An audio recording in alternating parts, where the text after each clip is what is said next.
Bienvenidos a un nuevo episodio del podcast El futuro del trabajo. Como sabéis, un podcast sobre tendencias en el mundo del trabajo y la gestión de personas en las organizaciones.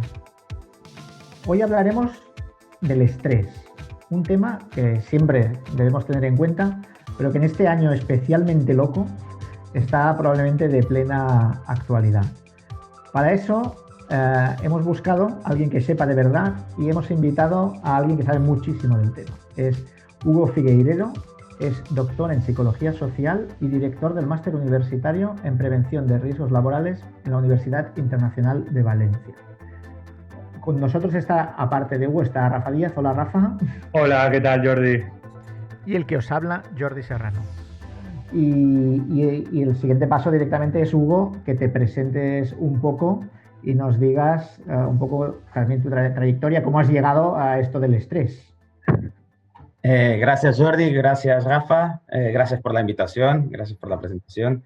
Es verdad, bueno, yo soy Hugo Figueiredo Ferraz, trabajo desde hace 15 años aproximadamente estos temas. Entré en el año 2005 en la Unisico, una unidad de investigación adscrita a la Universidad de Valencia, con el doctor Fredo Gilmonte como director, donde aún haciendo la carrera ya estábamos ahí haciendo una serie de estudios sobre riesgos psicosociales, que es realmente el punto fundamental de los estudios que salen de esa unidad.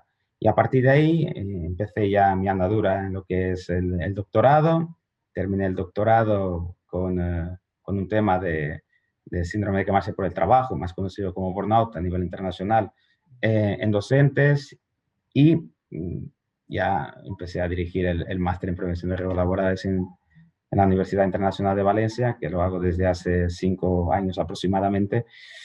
Y en ese gap de tiempo, pues siempre acudiendo a conferencias, a congresos internacionales, publicando muchísimos artículos científicos y una serie de capítulos de libro donde realmente los temas más tocados por nosotros, por nuestra unidad, en este caso por mí en particular, son los temas derivados del estrés laboral, el síndrome de quemarse por el trabajo, el acoso laboral y sus consecuencias, ¿no? Siempre intentando dar una perspectiva de mejora para la salud del trabajador.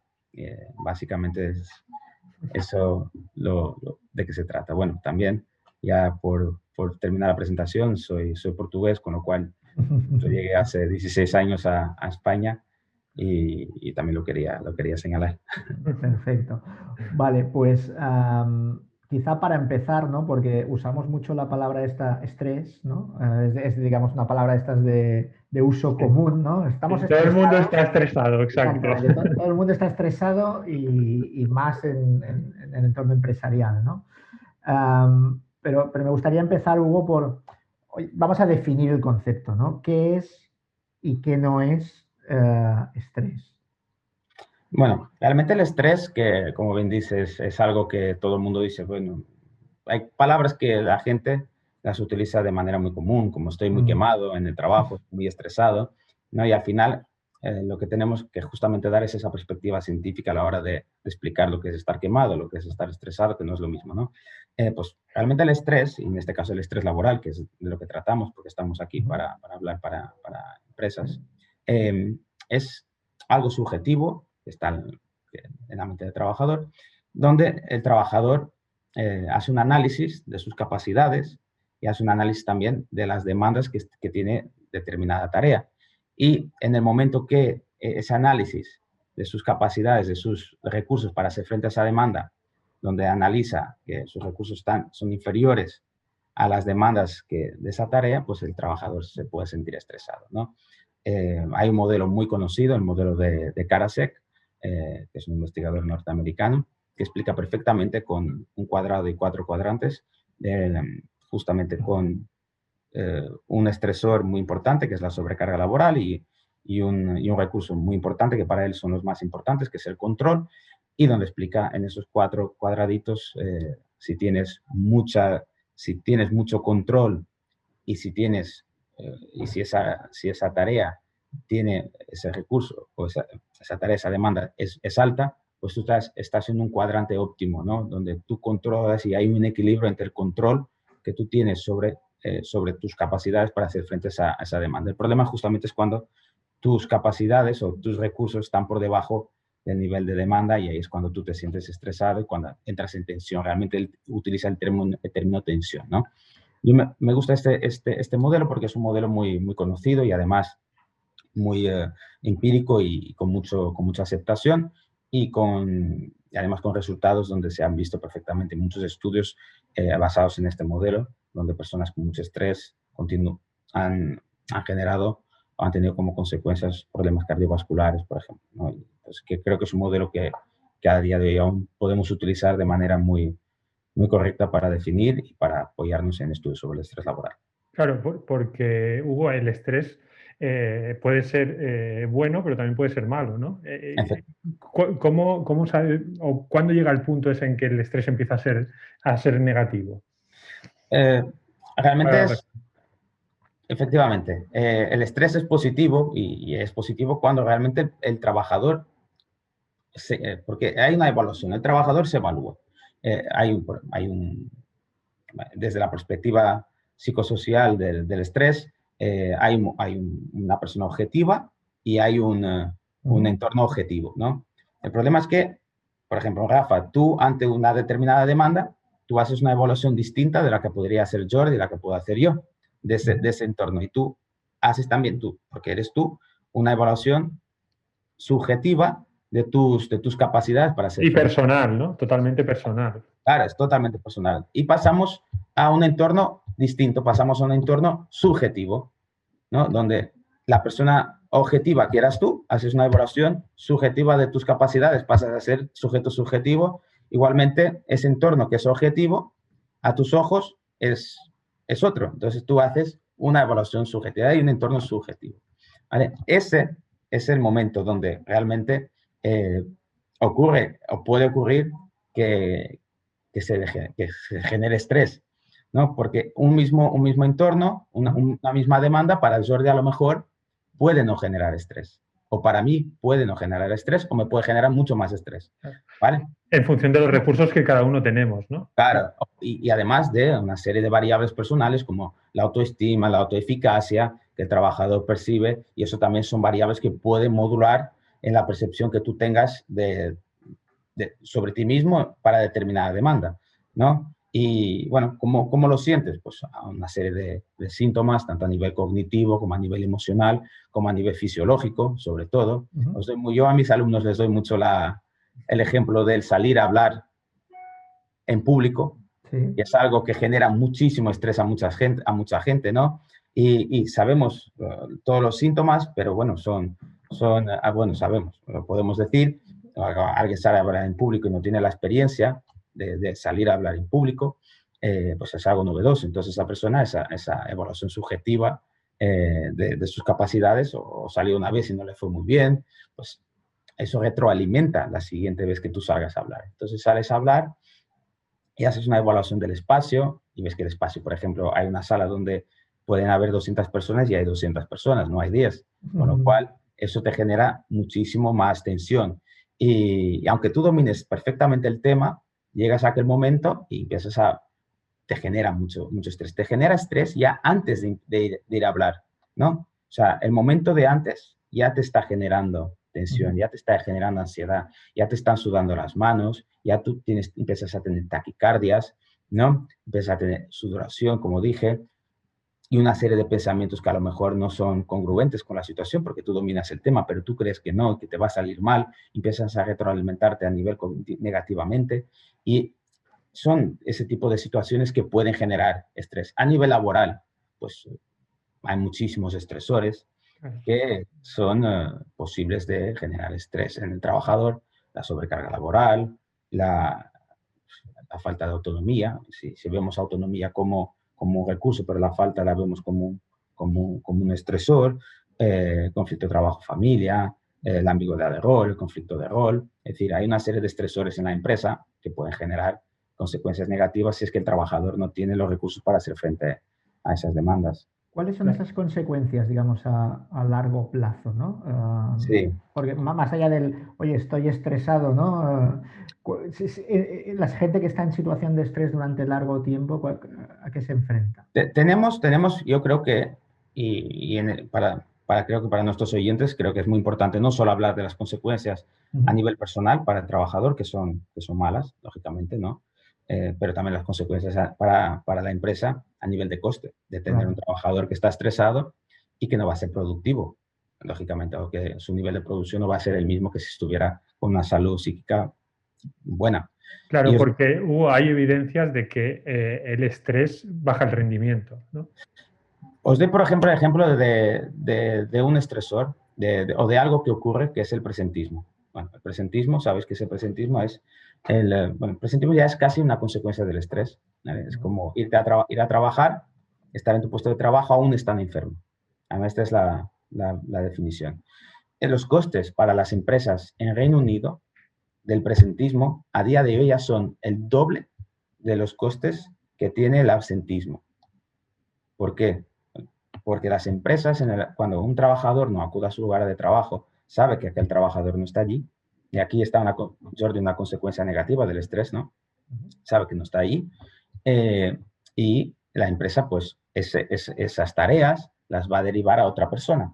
Sin embargo, si el trabajador, por miedo a perder el trabajo, y esto se ha generado, el presentismo es algo que desde el año 2007-2008 empezó a tener un auge importante por el tema de la crisis económica, Ujú. la gente empezó contratos precarios, la gente empezó a tener mucho miedo de no acudir al lugar de trabajo por situaciones de estas, entonces la gente sigue acudiendo al lugar de trabajo, sin embargo, no está en sus condiciones óptimas, por lo cual el trabajo no lo realiza de manera adecuada, la empresa sí cree que el trabajador al estar en su puesto de trabajo está haciendo lo que debe y eso genera muchos más costes. El trabajador no es productivo, pero es que no te voy a sustituir porque tú estás ahí, ¿vale? Sin embargo, un trabajador que no está, yo puedo colocar en esas tareas otro trabajador haciéndolas, ¿no? Por ejemplo, esto es un tema donde se puede perfectamente palpar las consecuencias negativas para una empresa derivadas del estrés laboral. Claro, y a nivel personal, entiendo que también, ¿no? Porque a veces pasa con estas palabras como la depresión, ¿no? Estás deprimido, tal, pero no somos conscientes de que es una enfermedad grave, ¿no? ¿Cómo? Entiendo que con el estrés debe pasar un poco lo mismo. Claro, la depresión finalmente puede ser una consecuencia del Mm. estrés laboral. Recordar que nosotros pasamos mucho más tiempo en nuestro trabajo de que muchas veces con nuestra familia, Claro. en nuestra casa. Nuestro trabajo es fuente esencial en nuestras vidas, en la sociedad que tenemos. Eh, entonces, hay más consecuencias del estrés laboral. Una que, pues, aparte de estar deprimido, la otra es estar muy quemado. Y el estar quemado es algo que la gente lo utiliza. Estoy quemado, que a lo mejor lo que quiere decir es que está bastante agotado y Ujú. estresado, pero que no tiene ganas. Y el quemado, bueno, nosotros, como sabéis, como va en mi presentación, hay un síndrome, que es el síndrome que más se pone el trabajo, que todo el mundo lo conoce como burnout. Es un síndrome no psiquiátrico, y el burnout es la respuesta al estrés laboral crónico, ese estrés que no cesa, de carácter interpersonal, que se da básicamente en aquellas profesiones de personas que atienden a otras personas, ¿no? Y ahí hay una serie de colectivos que están mucho más expuestos, como el colectivo profesional de los docentes, el colectivo profesional de los sanitarios, y lo veremos ahora, post pandemia, los estudios que se pueden hacer a nivel, porque justamente es un colectivo donde eso no ha cambiado mucho, a lo mejor se ha incrementado, colectivos de los policías, colectivos que trabajan hacia los demás, ¿no? Y ahí, por ejemplo, en el burnout, que hay mucha gente que a día de hoy aún confunde qué es estrés y qué es burnout. El burnout es una consecuencia del estrés, ¿no? Con lo cual el burnout tiene 3, 4 síntomas más importantes, que son la falta de ilusión por el trabajo, esa falta de ganas de ir a trabajar, es una componente cognitiva, una componente ya más emocional, como es el desgaste psíquico, y una componente ya de actitudinal, que es la indolencia o tener comportamientos negativos hacia los trabajadores de la empresa, ¿vale? Eso tendríamos un perfil mucho más grave, que sería un perfil clínico, que serían esas personas, un perfil de personas que se sienten culpables sobre esas actitudes que tienen hacia los trabajadores, hasta a los clientes, hacia los clientes, ¿no? Entonces, retroalimentaría, sabes que la culpa es una emoción social con connotaciones negativas, sin embargo, cuando te sientes culpable, lo que quieres es resarcir del daño causado, con lo cual entras en bucle y como comenté antes, el burnout es la respuesta al estrés. ¿Qué es lo que genera el síndrome que más por el trabajo realmente? son los estresores que están en la empresa, ¿no? Una serie de estresores como los que hablé antes del conflicto trabajo-familia, la sobrecarga laboral, la falta de inequidad, cuando el trabajador percibe que da más a la empresa de lo que recibe de ella, ¿no? Todo eso, ¿no? Hay una deterioración a nivel psicosocial en la empresa y el trabajador cree que puede cambiar esos aspectos. Sin embargo, por más que se implique, esos estresores siguen ahí porque no dependen tanto de él, pero sí de la empresa. Sí, entonces vuelve a tener esa falta de ilusión, ese desgaste psíquico, vuelve a tener esos comportamientos de indolencia y vuelve a sentirse culpable. Sería un perfil grave, ¿vale? Y serían perfiles clínicos de trabajadores que a lo mejor necesitarían sí, tratamiento ya a nivel psiquiátrico, psicológico, porque derivarían en depresión, etcétera, ¿no? Pero tenemos el primer perfil de esos trabajadores que esos comportamientos de indolencia, de comportamientos de cinismo, entre comillas, de un trato inadecuado hacia los clientes de la organización, les permite ir a trabajar, porque funcionan como un mecanismo de coping, una estrategia de afrontamiento, donde ellos, sin implicarse tanto, teniendo estos comportamientos negativos hacia los clientes, pues lo que hacen es estar en su trabajo. Y ahí tenemos a aquel profesor que está sentado viendo todos los alumnos haciendo en su clase lo que quieran, que viene un encargado, un padre, y le da igual lo que el padre le diga. Tenemos esos trabajadores del sector servicios que les viene cualquier tipo de persona y les contestan mal, pero claro, y tienen muchas quejas, pero el trabajador le da igual, porque ese es el mecanismo que él utiliza para estar en su lugar de trabajo, para que no le afecte tan negativamente a su salud, pero pregunta que me hiciste antes, no solo la persona, pero está afectando a la empresa. ¿Vale? Entonces, ya otro ejemplo de otro problema derivado del estrés laboral, como es el burnout, donde, aparte de afectar la salud del trabajador, que como vimos puede afectar, tenemos también un problema grave a nivel de productividad y de otro tipo de situaciones hacia la empresa. Claro, pero eso por lo que entiendo, con lo que has contado, eso ya es cuando ya has llegado a un momento en el que ya dejas de luchar, ¿no? De alguna manera. O sea, pero que es interesante porque no asociarías estresado a una persona que parece que pasa de todo, ¿no? Lo que pensamos en alguien estresado es alguien que está saturado de trabajo y tal, ¿no? Ahí está la diferencia, por eso quería matizarla, Jordi, porque hay mucha gente a día de hoy que aún confunde burnout con estrés y los mete en la misma caja y no es. Como bien dices, y tú mismo tienes la percepción de lo que acaba de decir, una persona en burnout es una persona que es decir, el estrés va a pique, ¿no? Sí. Y el burnout te va bajando esos niveles, entonces te vas a quedando desencantado, pierde la ilusión por ir a trabajar. ¿Vale? Pero puede ser una consecuencia de un estrés.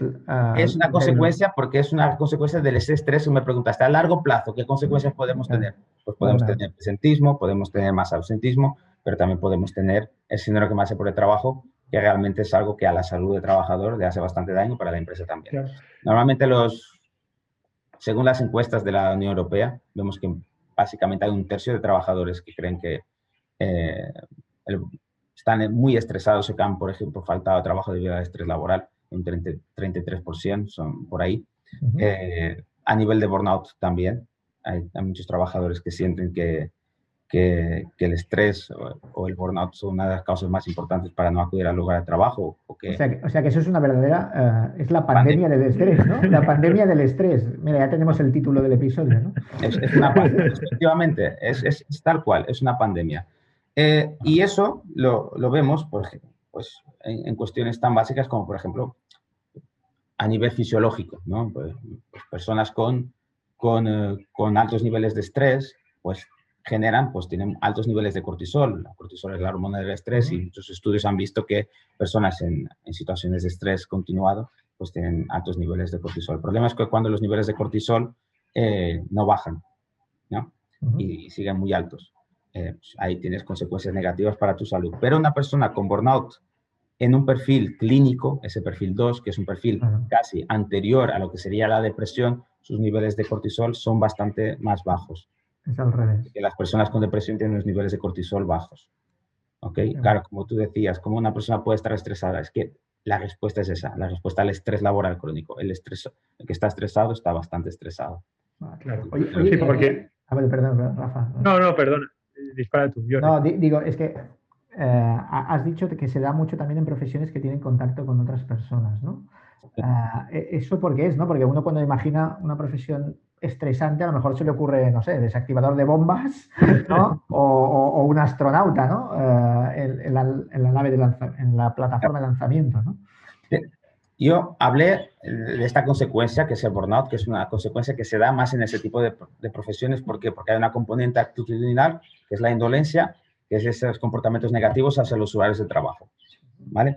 Ahora, profesiones, eso en este tipo de colectivos. Ahora, profesiones estresantes, todas lo pueden ser.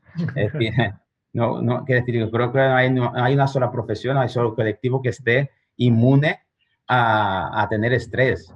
Es imposible, efectivamente, pero ahora los estresores sí que pueden ir cambiando, ¿no? En las empresas, en general, hay una serie de estresores que son aquellos que yo al inicio comenté, que son los más comunes en la mayoría de empresas, ¿no? En un hospital, en un colegio o en otro tipo de empresas de la administración, son la sobrecarga laborales. Creo que es un estresor muy común en todo tipo de organizaciones. Y por lo que he entendido, digamos, hacemos una especie de balance, ¿no? O sea, escaneamos la situación y decimos, hago un balance entre mis recursos y la situación que tengo, y depende de cómo yo lo valore, hago un estrés, ¿no? Entonces, ¿hay distintos tipos de personalidad que son más proclives a tener estrés que otros? Sí, bueno, está estudiado, pero por ejemplo, el tipo de personalidad tipo A, que son personas muy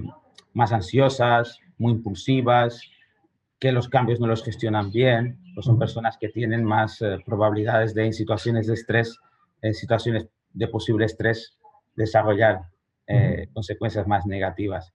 Y tenemos, por ejemplo, otro tipo de personalidad resistente o personalidad tipo B, que son personas, por ejemplo, tipo B, que son más abiertas al cambio, que están mucho mejor preparadas, que ese cambio no les genera. Entonces, ese tipo de personalidad puede proteger a la persona en situación de estrés, que no quiere decir que no la genere, pero a lo mejor tiene más herramientas para hacer frente a esa situación, ¿no? Como dije, otros aspectos como la autoestima, la autoeficacia, el trabajador percibe, que son variables de personalidad que también pueden modular en situaciones de estrés el que tú tengas más o menos niveles de estrés más altos o más bajos, ¿no?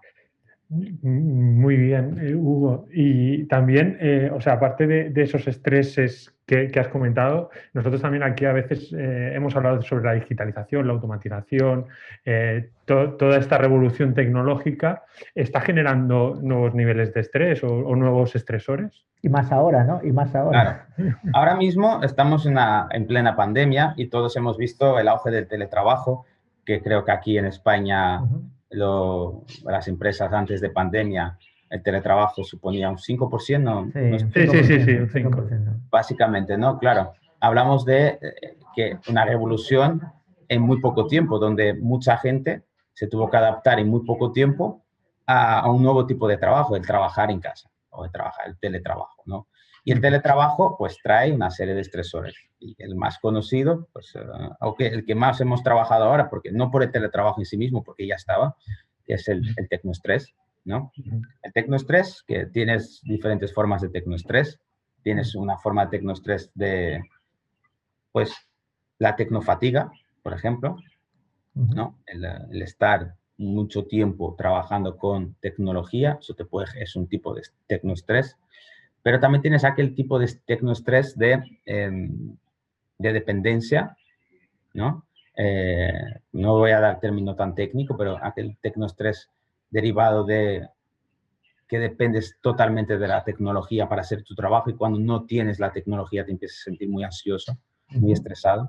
Y después tienes el que creo que el más conocido, que es aquel que te genera un poco de aversión, ¿no? Es cuando hay un cambio a nivel tecnológico, tú no tienes los recursos para hacer frente a esa demanda, entonces te genera muchísima tensión, ¿no? Tenemos esos tres tipos de tecnoestrés Y ahora mismo, pues hemos visto perfectamente el primero en muchísimas organizaciones. Por ejemplo, yo doy el ejemplo de los docentes y aquí realmente no quiero con ello que penséis, no, Hugo es profesor en una universidad online y está preparadísimo para la pandemia. Yo creo que sí, que estuvimos muy preparados y contraposición, hubo yo creo que bastantes compañeros de otros tipos, de otras facultades donde realmente no estaban adaptados a este tipo de enseñanza y tanto alumnos como profesores se han visto perjudicados porque se tuvieron que adaptar en muy poco tiempo, clases online, no tenían las plataformas necesarias, un poco de rechazo también al online por parte de los docentes, y eso ha generado muchísimo estrés en muchos docentes. ¿No? Yo tengo compañeros míos que dan clase en el máster que yo dirijo, pero que también dan clase en otras universidades, y me agradecían la posibilidad de, al tener los recursos, a tener esa formación en docencia online, lo tranquilos que estuvieron en sus otros en ese cambio, ¿no? O sea, dando las clases en ese entorno. Eso es un ejemplo de pandemia que hemos tenido básicamente, pero hemos tenido más, ¿no? No solo lo que es el tecnoestrés, pero la pandemia y el teletrabajo ha generado una serie de estresores o ha incrementado en otros casos otros estresores como el conflicto trabajo-familia, ¿no? Por ejemplo. Y aquí quiero dar también una señal, ya que vamos a hablar y estamos hablando para empresas, para los líderes de las empresas. Yo creo que es muy importante. Creo que en este momento de pandemia hemos encontrado dos cosas. Por un lado, empresas cuyos los líderes han podido respetar mucho los horarios laborales de sus trabajadores, pero también vimos ese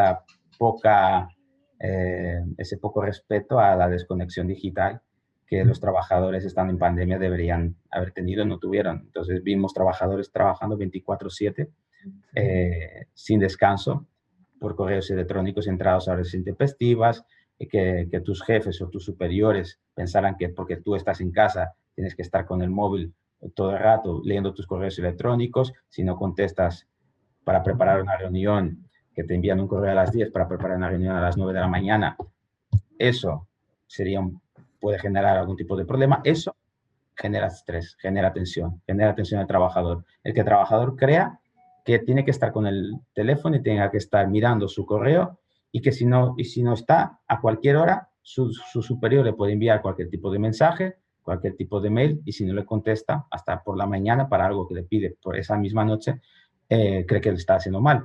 ¿Vale? Hemos visto ahora, por ejemplo, en pandemia esa utilización por parte de muchos superiores o hacer que el tiempo fuera básicamente no respetar el tiempo de trabajo, ¿no?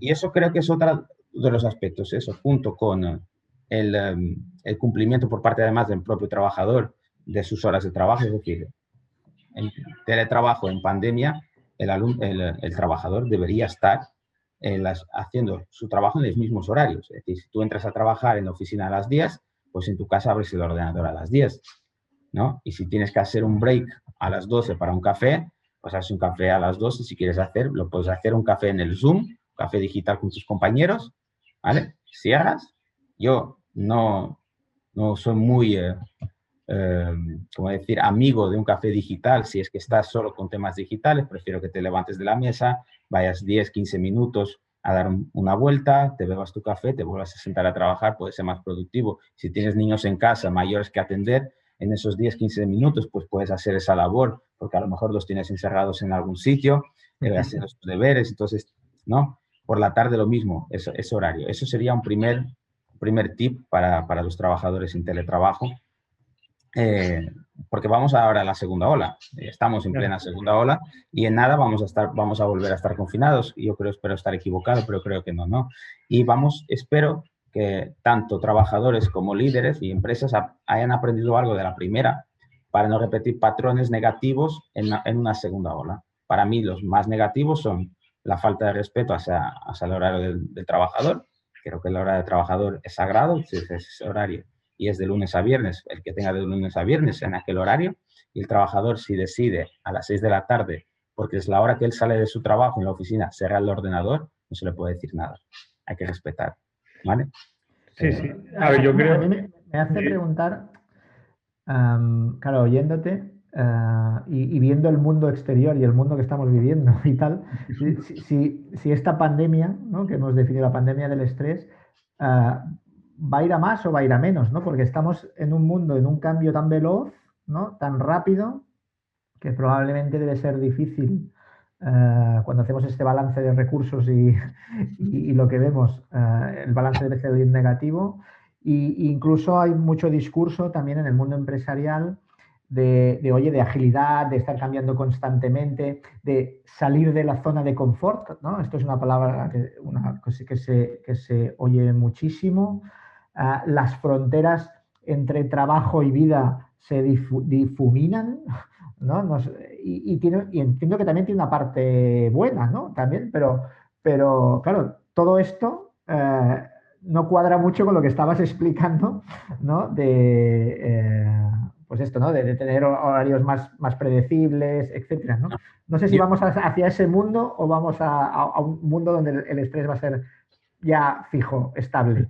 Yo hablaba para una situación concreta de teletrabajo en términos de pandemia, ¿no? De respetar el horario laboral en tu casa para justamente, debido al conflicto trabajo-familia que pueda generar, que tú en tu casa puedes tener tiempo en esta situación, tiempo para atender a tu familia, etcétera. En pandemia, en situación de teletrabajo, realmente, si es una situación fuera de pandemia, sabemos que lo más adecuado es que tú tengas una serie de horas a nivel laboral en tu casa y otras horas en la oficina, ¿no? Eso flexible, mucha más flexibilidad. Lo que comentas, efectivamente, los cambios no son de ahora, esos cambios vienen de hace unas décadas, ¿no? Y el aquí y ahora, la presión, la competitividad, si es entendida en buena medida, eso es positivo.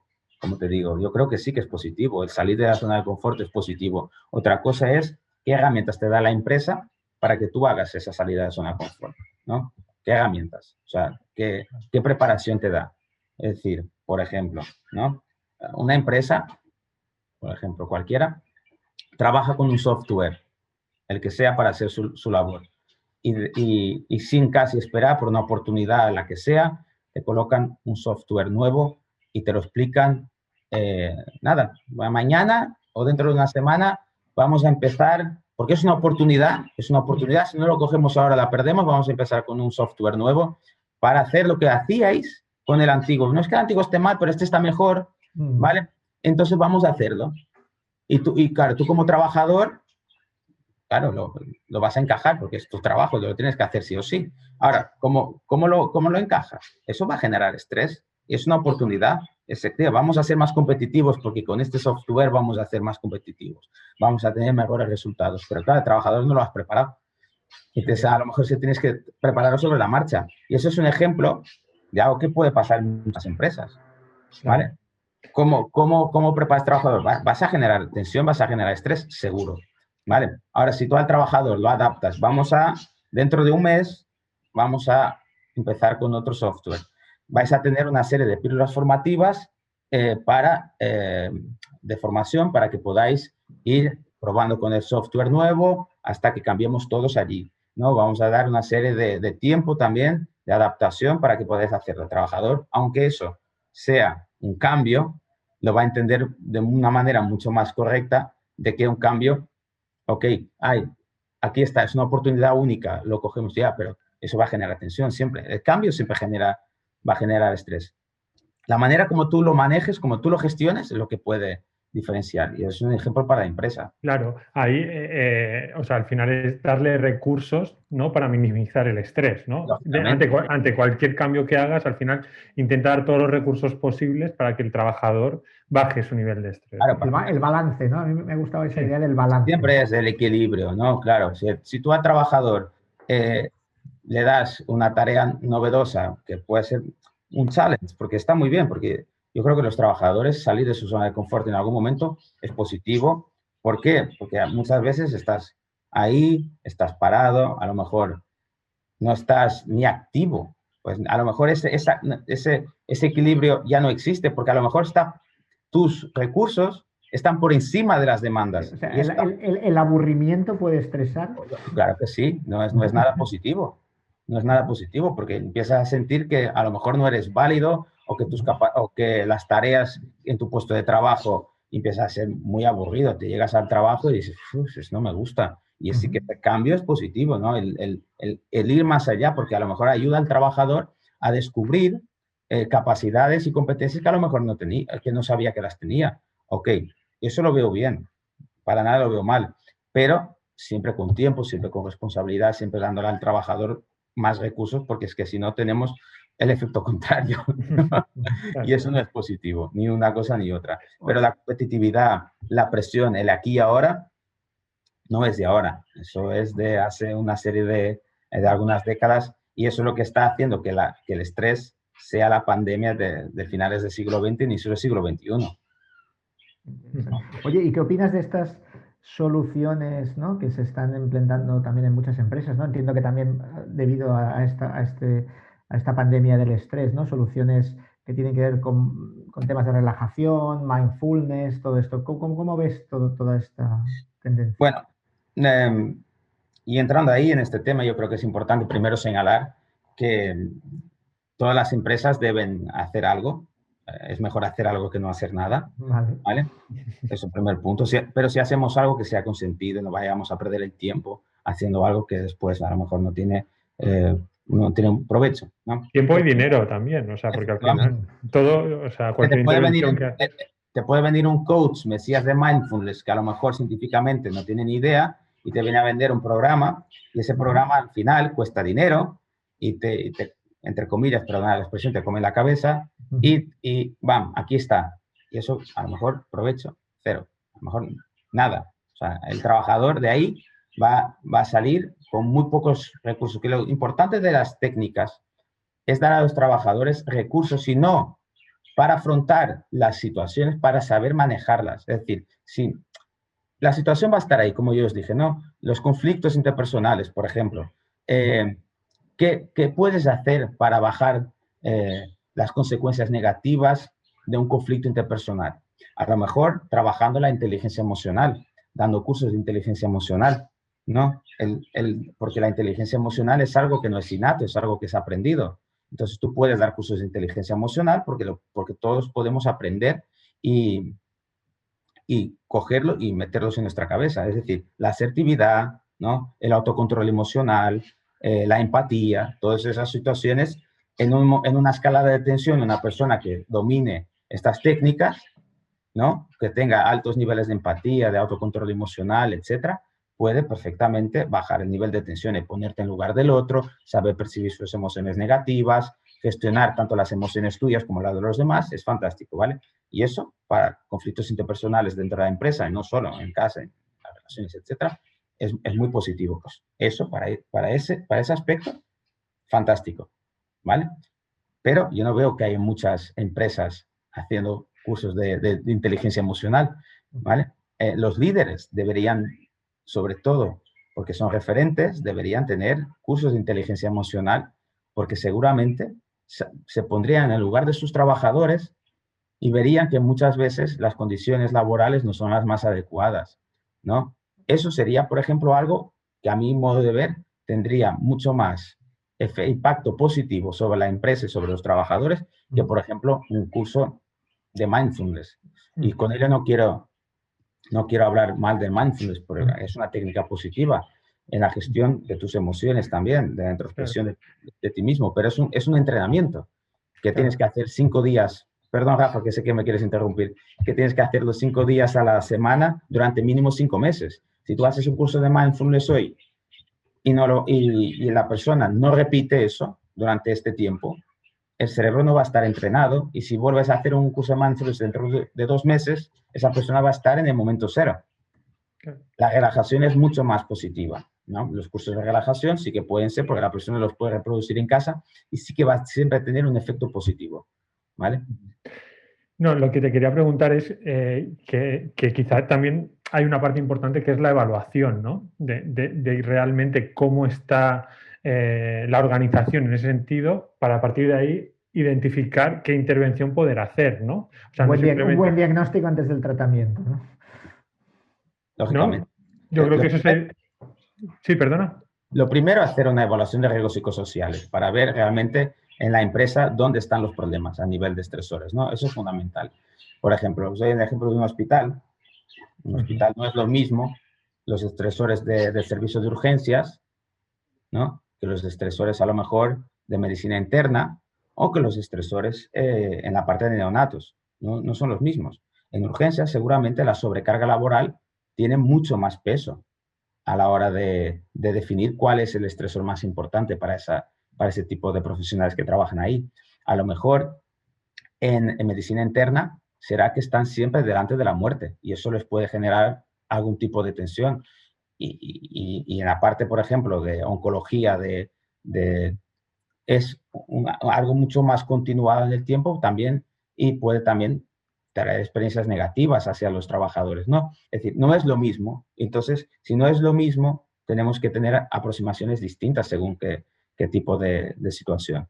Ahora bien, no creo que tener solo una aproximación a nivel de conducta actitudinal, creo que debemos tener aproximaciones tanto a nivel cognitivo como a nivel emocional, como a nivel fisiológico, porque el estrés tiene una serie de síntomas que afectan a toda esta, es multidimensional. Entonces tenemos que no solo tratar una parte del estrés, cuando vamos a intervenir, sí, riesgos psicosociales, ¿dónde están los problemas?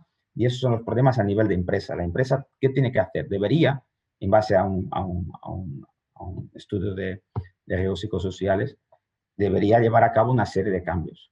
Como bien sabemos, muchas empresas, aún a día de hoy, realizan sus estudios de riesgos psicosociales, se les envía un informe, podemos hablar de muchos cuestionarios, bueno, yo hablo del mío, que es la batería Unipsico, por ejemplo, que podéis... Es la de la unidad, ¿no? La En la unidad, que sí, trabajas. efectivamente, pero además, y nosotros pues hacemos la evaluación, le enviamos una serie de recomendaciones y la empresa después es libre de seguir esas recomendaciones o no. Esas recomendaciones irían en el sentido de mejorar los estresores en la empresa. Que muchas veces, ¿qué ocurre? Que el empresario o la administración a lo mejor no lo ve necesario o no ve necesario a corto plazo hacerlo, porque a lo mejor a nivel de productividad la empresa no va mal y lo único que estamos teniendo es un problema a nivel de salud del trabajador. Como nosotros no podemos actuar sobre ello, sobre la empresa, a lo mejor tenemos que actuar sobre el trabajador. ¿Haciendo el qué? Dándole recursos para que él pueda manejar estas situaciones de estrés de manera adecuada, ¿no? Porque a lo mejor la empresa no va a poder cambiar lo que está realmente haciendo con que el trabajador se sienta estresado, Claro. ¿no? Ese es el Sí, problema. y ahí volvemos al balance, ¿no? O sea, Efectivamente. si no haces las intervenciones desde la empresa, tendrás que hacerlas desde del trabajador para que haya otra vez ese equilibrio, ¿no? Entonces, que está muy bien que cursos, workshops de mindfulness, workshops de lo que sea, pero lo que estaría muy bien es hacer algo con sentido, que tenga realmente sentido y que al trabajador le dé recursos, pero no para hoy, recursos que estén, que se queden en el tiempo, es decir, que se prolongan en el tiempo, que después de la intervención pasado un año, el trabajador en esa situación que antes le generaba estrés, con estas herramientas y estos recursos que nosotros les podemos transmitir, ya no los genere, o que lo pueda afrontar de manera mucho más, de manera óptima para él, ¿no? Y que, importante, eso, afrontando de manera correcta para hacer su labor en el trabajo de manera adecuada. Eso sería lo importante. Nosotros hicimos un estudio en el año 18, que lo acabamos de publicar ahora, y es un estudio muy interesante justamente en ello, ¿no? Sabemos que la profesión docente es una profesión con muchísimos estresores, y la falta de autonomía, la sobrecarga laboral, pues, falta de recursos también, falta de apoyo social, etcétera. Y hicimos un estudio que realmente era poner en práctica un programa de entrenamiento cognitivo-conductual en una empresa, en profesores, para ver cómo ese programa cognitivo-conductual funcionaba en la prevención, intervención sobre los docentes, ¿no?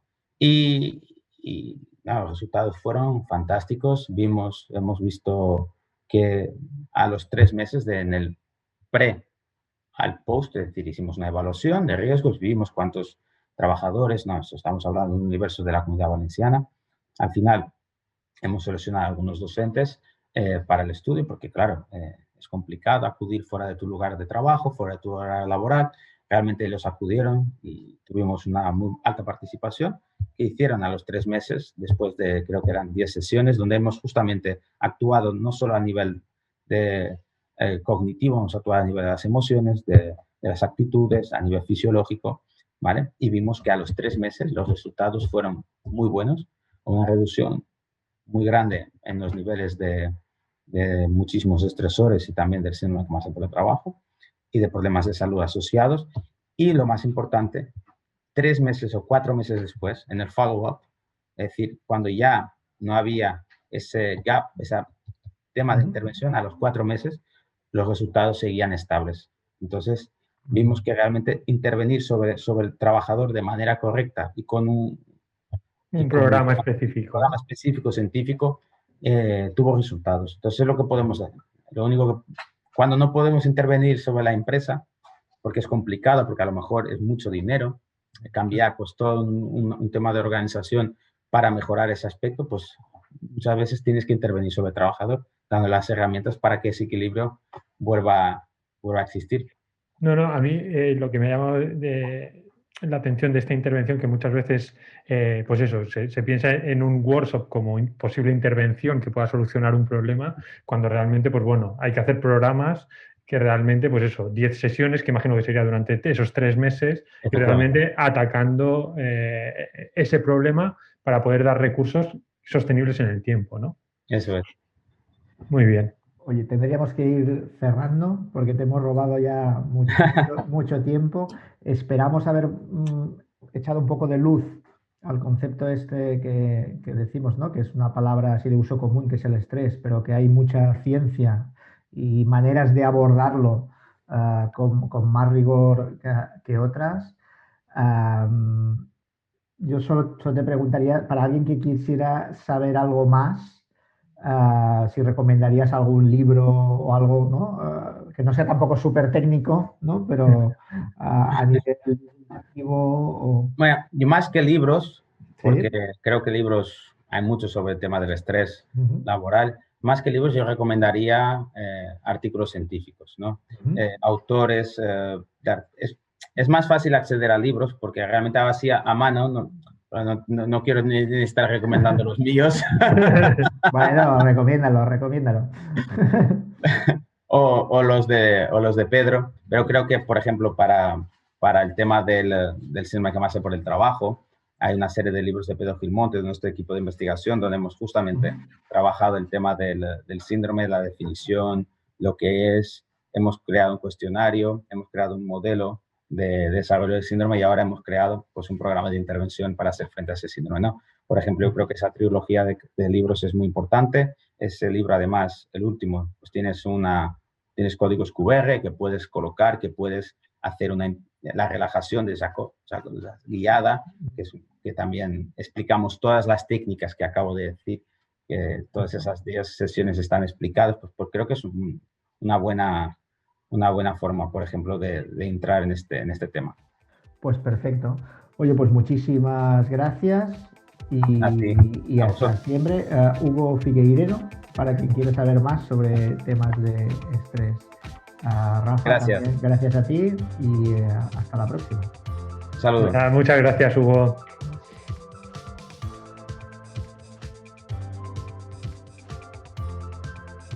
Hasta aquí el episodio de hoy. Esperamos que os haya gustado.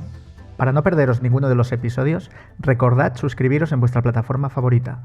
Estamos en Apple Podcast, Google Podcast, iVoox, Spotify y muchas más.